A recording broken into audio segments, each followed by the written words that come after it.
All right, guys, today we are going to be reacting to the last part of this interview. A lot of very interesting things. Let's see what's going on here. Of Crimea was eyed, dreaming about creating NATO base in Crimea, and so on and so forth. We have been very friendly with Finland, for example. Overnight, the Finns came back to early years of preparation for World War II, when they were best allies of Hitler, and all this neutrality, all this friendship, going to sauna together, playing hockey together, all this disappeared overnight. So maybe this was deep in their hearts, and the neutrality was burdening them, and niceties were burdening for them. I don't know. That's totally possible. Can you negotiate with Zelensky? You've pointed out that he has exceeded his term. He's not, democratically elected president of Ukraine anymore. So do you consider him a suitable partner for negotiations? Putin addressed this issue as well, many times. In September 2022, during the first year of the special operation, Zelensky, in his conviction that he would be dictating the terms of the situation also to the West, he signed a decree prohibiting any negotiations with Putin's government. And when during public events, after that episode, Putin is asked why Russia is not ready for negotiations, he said, don't turn it upside down. We are ready for negotiations, provided it will be based on the balance of interest tomorrow. But Zelensky signed this decree prohibiting negotiations, and for starters, why don't you tell him to cancel it publicly? This will be a signal that he wants negotiations. Instead, Zelensky invented his peace formula. Later it was additioned by victory plan, and they keep saying, we know what they say when they meet with European Union ambassadors and in other formats. They say no deal unless the deal is on our terms.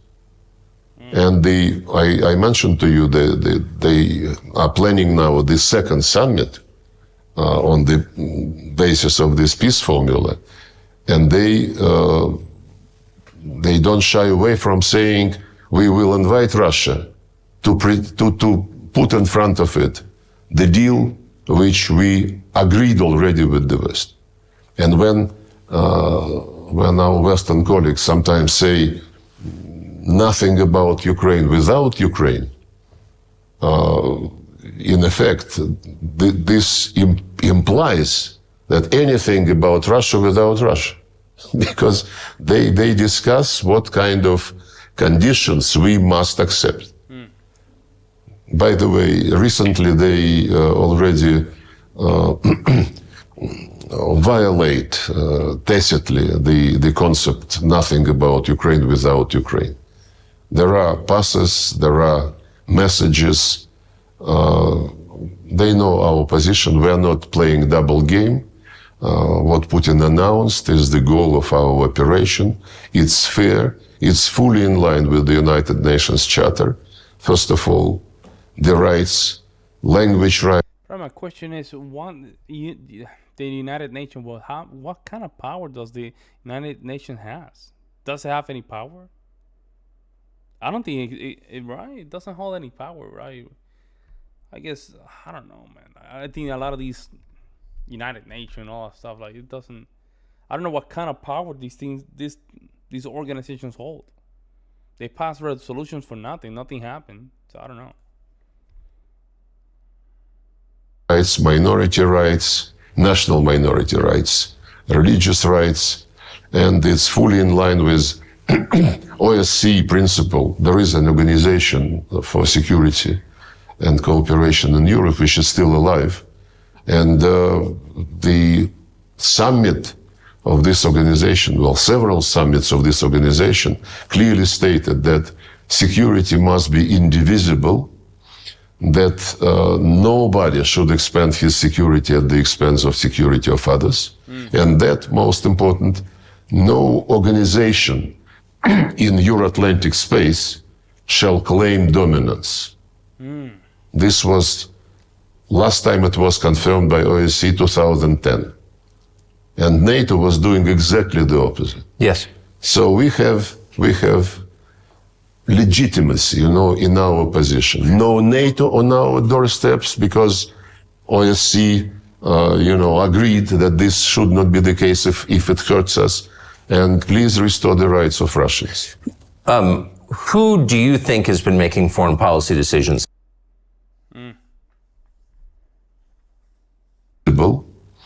That nobody should expand his security at the expense. It hurts us, and please restore the rights of Russians. Something happened. I don't know what happened. Who do you think has been making foreign policy decisions in the United States?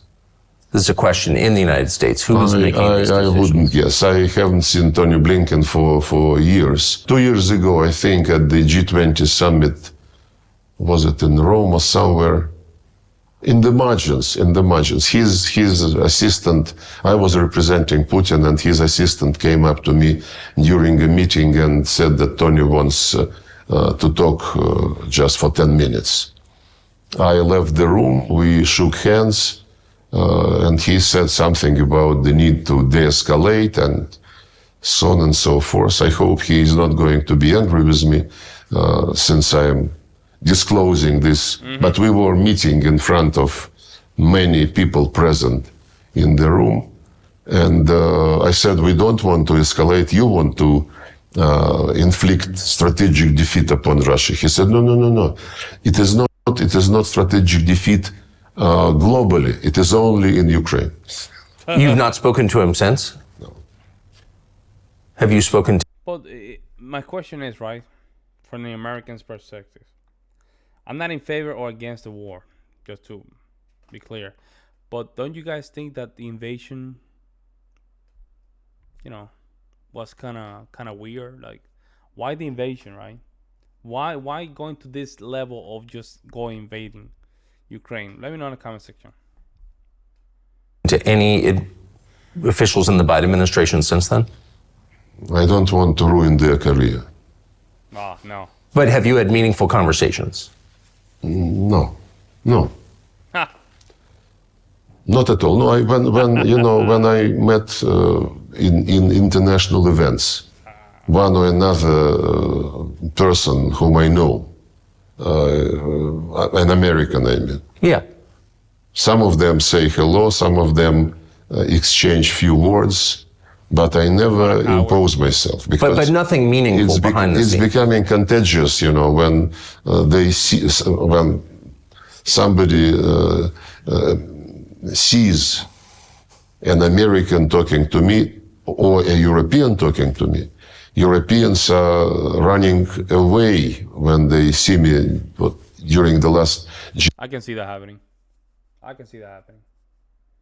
Europe right now is in a very, it's in a very interesting position, guys. I don't know what to say, but Europe is not in a good place. You know what I'm saying? Like, it doesn't look strong.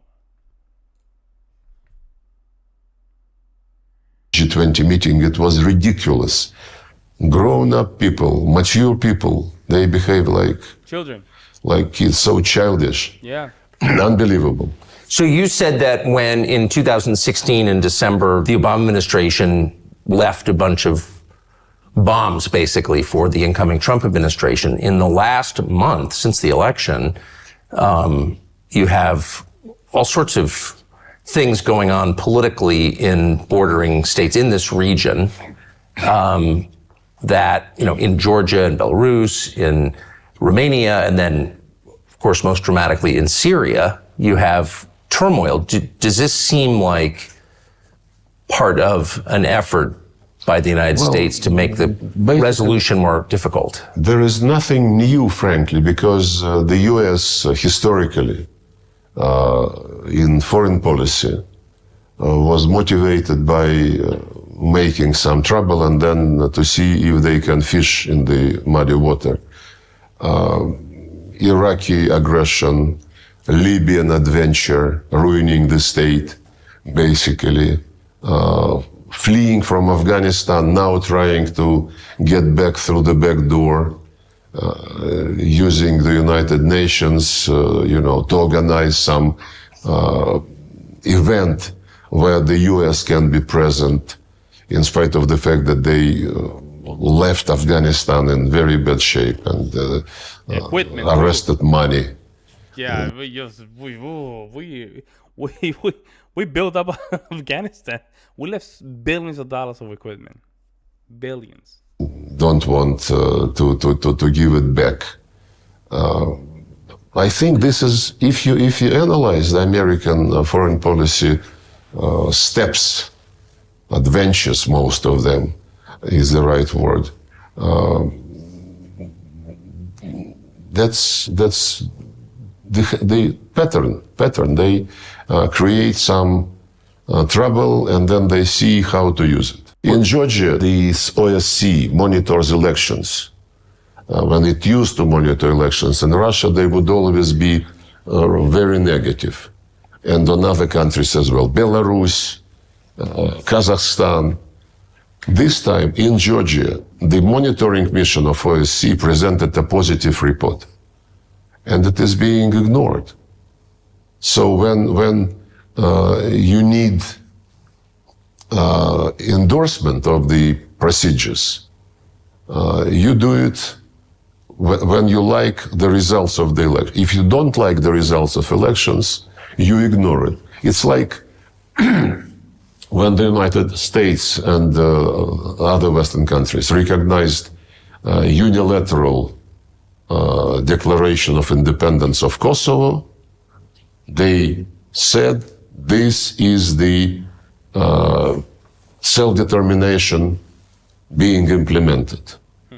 When a few years later, and there was no referendum in Kosovo, unilateral declaration of independence. By the way, after that, the Serbs approached International Court of Justice, which ruled that, normally they are not very specific, in their judgment, but they ruled that unilateral, or rather, when part of a territory declares independence, it is not necessarily to be agreed with the central authorities. And when a few years later, Crimeans were holding referenda with invitation of many international observers, not from international organizations, but from parliamentarians in Europe, in Asia, in post-Soviet space. They said, no, we cannot accept this because this is violation of territorial integrity. Right. You pick and choose. The UN Charter is not a menu. You have to respect it in all its entirety. So who's paying the rebels who've taken parts of Aleppo? Is the Assad government in danger of falling? What is happening exactly in your view in Syria? Well, we had a deal when this crisis started, and we are... It's funny because that government just fell apart. That's funny. They're talking about Syria. Organized the Astana process of Russia, Turkey, and Iran. We meet regularly, and another meeting is being planned before the end of the year or early next year to discuss the situation on the ground. And the rules of the game is to help Syrians to come to terms with each other, and to prevent separatist trends from getting strong. That's what the Americans are doing in the east of Syria when they groom some Kurdish separatists using the profits from oil and grain, salt, which the resources which they occupy.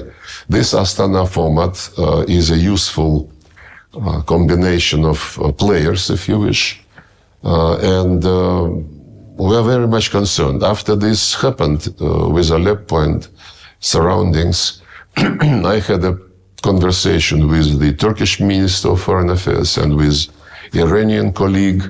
We agreed to try to meet this week. Did you see it coming? Hopefully in Doha, in the margins of this international conference. We would like to discuss the need to come back to strict implementation of the deals on Idlib area, because Idlib de-escalation zone was the place from where the terrorists moved to take Aleppo, and the arrangements reached in 2019 and 2020 provided for our Turkish friends to control the situation in the Idlib de-escalation zone and to separate the Hayat Tahrir al-Sham, former Nusra, from the opposition, which is non-terrorist and which cooperates with Turkey. Apparently, it is not yet the. And another deal was the opening of M5 route from Damascus to Aleppo, which is also now taken completely by the terrorists. So we, as ministers of foreign affairs, would discuss the situation, hopefully, this coming Friday, and the military of all three countries and the security people are in contact with each other. But the Islamist groups, the terrorists you just described, who is backing them? Well, we have some information, and we would like to discuss with all our partners in this process the way. So probably multiple countries, man. That's probably multiple countries. I'm telling you, man. Some of these groups, they're not asking for money with her. These people are getting funded, guys. These people are getting funded to cut the channels of financing and arming them. The information which is being floated, and it's in the public domain, mentions the Americans, the Brits, yeah, I told you, among others. Some people say that Israel is interested in making this situation aggravate, so that Gaza is not under very close scrutiny. It's a complicated game. Many actors are involved, and I hope that the contacts which we are planning for this week will help stabilize the situation. What do you think of Donald Trump? I met him several times when he was having meetings with Putin, and when he received me twice, I think, in the Oval Office when I was visiting for bilateral talks. Well, I think he's a very strong person, a person who wants results, who doesn't like procrastination on anything. And this is my impression. He's very friendly in discussions, but this does not mean that that he is pro-Russian, as some people try to present him. The amount of sanctions we received under the Trump administration was very, very, very big. And we respect any choice which is made by the people when they vote, and we respect the choice of American people, and we are open, as Putin said, we are open to contacts with, we have been open all along with the current administration, and we hope that when Biden when Donald Trump is inaugurated, we will understand what the ball, as Putin said, is on their side. We never severed our contacts, our ties in economy, trade, on security, on anything. And my final question is, how sincerely worried are you about an escalation in conflict between Russia and the United States, knowing what you do? Well, we started with this question, more or less. It seems the central That's a good point from Tucker. That's a great point, guys. question. Yes, and the Europeans say that it's not, they whisper to each other that it is not for Zelensky to dictate the terms of the deal, it's for the US and Russia. I don't think we should be presenting our relations as, two guys decide for everybody. Not at all. It is not our style. We prefer the manners which dominate in BRICS, in Shanghai Cooperation Organization, where the UN Charter principle of sovereign equality of states is really embodied. The US is not used to respect sovereign equality of states. The United States, when they say we cannot allow Russia to win on Ukraine because this would undermine our rules-based world order. And rules-based world order is American domination. Now, by the way, NATO, at least under Biden administration, is eyeing the entire Eurasian continent. Indian, Pacific strategies, South China Sea, East China Sea is already on NATO agenda. NATO is moving infrastructure there. AUKUS, building Quartet Indo-Pacific 4, they call it. Japan, Australia, New Zealand, South Korea. US, South Korea, and Japan are building military alliance with some nuclear components. So, and Stoltenberg, the former Secretary General of NATO, said last year after the summit, which he said, Euro-Atlantic security is indivisible from Indo-Pacific security. When he was asked, does it mean that you go beyond territorial defense? No, it doesn't go beyond territorial defense, but to defend our territory, we need to be present there. This element of preemption is more and more present. The escalating situation. But with the United States, we don't want war with anybody. And as I said, 5 nuclear states Not good.